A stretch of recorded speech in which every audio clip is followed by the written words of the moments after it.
प्रश्न नंबर 1, आप मात्र 2,000 रुपये इन्वेस्ट करके 30 लाख रुपए से ऊपर कैसे कमा सकते हैं। प्रश्न नंबर 2, आप या कोई व्यक्ति जीवन का एक बड़ा हिस्सा किसी कंपनी या संस्था में स्पेंड करने के बाद आपको रिटायर्ड बेनिफिट्स जैसे provident fund, leave encashment, gratuity, CTG के रूप में एक भारी भरकम धनराशि मिलती है जो वो संस्था या कंपनी द्वारा दिया जाता है, मिलता है, जिससे कि हमारा जीवन या उस व्यक्ति का जीवन सुरक्षित भविष्य के लिए दिया जाता है। तो प्रश्न यह उठता है कि उस तरह की अमाउंट आपको कैसे मिल पाएगा जो कि न तो किसी संस्था में काम करता है, न किसी कंपनी में काम करता है, या करते हुए भी इस तरह का भी लाभ लेना चाहता है, तो कैसे पा सकेगा वो, इस तरह का बेनिफिट कैसे बना सकता है। हेलो दोस्तों, मैं संतोष, आप देख रहे हैं ट्रेनिंग फॉर स्टॉक मार्केट। तो वीडियो को हम शुरू करते हैं और आगे बढ़ते हुए आपके इनकम का पैसा, चाहे वो मजदूर वर्ग का हो, सरकारी गैर सरकारी व्यवसाय, कोई भी हो, किसी प्रकार का व्यक्ति हो, वो अपने इनकम के पैसा अगर वो तिजोरी में रखता है, पर्स में रखता है, कहीं भी सुरक्षित अपने पास में रखता है, तो उस पैसे की वैल्यू दिन प्रतिदिन कम होती है, न कि वो पैसा सुरक्षित रहता है। सुरक्षित कहने का मतलब ये है कि वो दूसरे के नज़रिए से सुरक्षित रहता है, लेकिन उसकी वैल्यू की नज़र से देखा जाए उसकी वैल्यू सुरक्षित नहीं रहती है। उसकी वैल्यू दिन पर दिन गिरती जाती है, कम होती जाती है। जैसे मान लो आप 1,000 रुपये आज रखे, आप उसको 2 साल के बाद अगर जो उस पैसे की वैल्यू की बात करो तो उस पैसे की वैल्यू गिर जाएगी। मान लो आप 1,000 रुपये का है गैस सिलेंडर, तो आज 1,000 रुपये का खरीद सकते हो, लेकिन अब क्या 2 साल के बाद उसी पैसे 1,000 रुपये से क्या आप उसको खरीद पाओगे? कभी नहीं खरीद पाओगे। कोई भी सामान अगर जो 1,000 रुपये का आज खरीद सकते हो या किसी भी मूल्य का आज खरीद सकते हो, उसी पैसे में 2 साल के बाद नहीं खरीद पाओगे आप।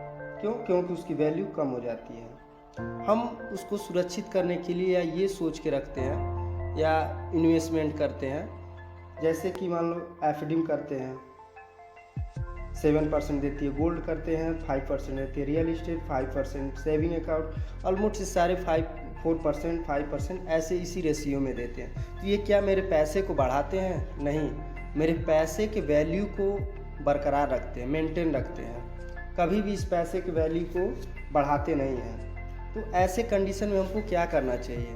अब बात ये आती है, पैसे हम सुरक्षित जेब में रख नहीं सकते, एफडी में कुछ है नहीं, गोल्ड में कुछ है नहीं, जैसा कि मैं बता रहा हूँ, है तो बहुत कुछ का मतलब हमारे वैल्यू को बनाए रखता है। मेरा कहने का सेंस ये है कि वैल्यू को बनाए रखता है, जेब में रखा हुआ वैल्यू को कम कर रहा है। तो ऐसे कंडीशन में हमको क्या करना चाहिए?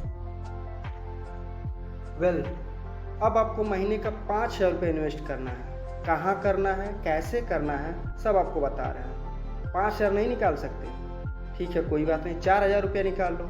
यह भी नहीं हो सकता, 2,000, 1,000, 500, जैसे भी आप कंफर्टेबल हो, जिस अमाउंट पर कंफर्टेबल हो, उतना महीने का आप निकाल के इन्वेस्ट करना शुरू कर दो, और आज ही शुरू कर दो। और फिर देखना क्या है, बस अब देखना है पावर ऑफ कंपाउंडिंग। यदि मान लेते हो आप अपने परिवार के लिए 30 वर्षों के लिए काम करते हो, नहीं 30 वर्षों के लिए काम करते हो, 20 वर्षों के लिए काम करते हो, और आपका महीने का 2,000 रुपया SIP में जाता हो, तो आप पावर ऑफ कंपाउंडिंग देखो क्या होता है। 2,000 रुपये पर महीने के हिसाब से 20 वर्ष में टोटल इन्वेस्ट वैल्यू होगी 4,80,000 रुपये। हम केवल 15% रिटर्न के हिसाब से जोड़ रहे हैं, जो कि SIP में इससे अधिक भी हो सकते हैं, जो कि टोटल रिटर्न वैल्यू 25 लाख रुपए से ऊपर हो रहा है, जो कि इन्वेस्ट और रिटर्न वैल्यू जो 30 लाख रुपए से ऊपर जा रहा है। जो एक 2,000 रुपये महीने का इन्वेस्ट करने वाला आदमी वो कभी सोच भी नहीं सकता 30 लाख रुपए इकट्ठा देखने के लिए, इकट्ठा करने के लिए। इसके लिए कोई अलग से ट्रेनिंग की ज़रूरत नहीं है, बस थोड़ा सा ध्यान और थोड़े से मेहनत की ज़रूरत होती है। वो भी रेगुलर बेसिस पर मेहनत नहीं करना है, थोड़ी सी ध्यान देने की ज़रूरत होती है, थोड़ा सा एनालाइज करने की ज़रूरत होती है। किस तरह से करना है। आगे हमारे वीडियो में बने रहिए, हम सारे इन्वेस्टमेंट प्लान के बारे में बताऊंगा। मैं एक बात बता दूं, शेयर मार्केट और इन्वेस्टमेंट के बेसिक से लेकर एडवांस तक की जानकारी हम आपको देंगे। अगर आप हमारे चैनल को अभी तक सब्सक्राइब नहीं किए हैं तो अभी सब्सक्राइब कर लें और बेल आइकन को दबाना ना भूलें, ताकि हमारे आने वाली सभी वीडियो को आप देख पाएँ और उसका बेनिफिट उठा ले पाएँ। उसको शुरू करने के लिए सबसे पहले तो आपको करना, आप घर बैठे एक मोबाइल या लैपटॉप नहीं, मोबाइल से, एंड्रॉयड मोबाइल से, किसी भी मोबाइल से एक डीमेट अकाउंट खुलवाना है। डीमेट अकाउंट खुलवाने के लिए उसका डिस्क्रिप्शन में लिंक मिल जाएगा, आपको मिल जाएगा, वहाँ से जाके खुलवा लीजिए अकाउंट।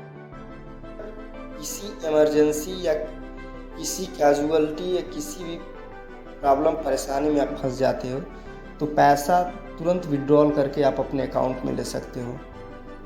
लेकिन दिमाग में ये रख के नहीं चलना है कि हमको विड्रॉल कर लेना है। आपको दिमाग में ये रख के चलना है कि इसमें काम करते रहना है। जब तक बच्चों की फीस भर रहे हो, छोटे बच्चे हैं फीस भर रहे हो, फीस भरते रहो, इसको करते रहो, आप SIP करते रहो। उसके बाद जितने 10 साल, 15 साल, 20 साल, 30 साल जब तक कर सकते हो तब तक करते रहो। एक बड़े अमाउंट आप देख पाओगे। इसमें बहुत SIP तो बहुत सारे लोग करते हैं, किसी न किसी संस्था से जुड़े हुए, किसी न किसी ऑर्गेनाइजेशन से, लोगों से जुड़ के काम करवाते हैं।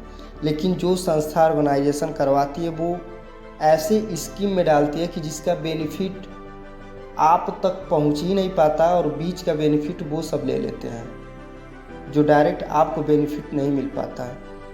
इसलिए अब काम ये करना है कि आपको खुद करना है, आपको खुद इन सारों चीज़ों में डिपेंड होकर करना है। और आगे भी हम सारी SIP कैसे सिलेक्शन किया जाता है, कौन बेहतर SIP होता है, इन सारी चीज़ों की जानकारी हम आगे आने वाले वीडियो में देंगे। तो हमारे वीडियो को ऐसे ही प्यार सम्मान बनाए रखिए। नमस्कार दोस्तों।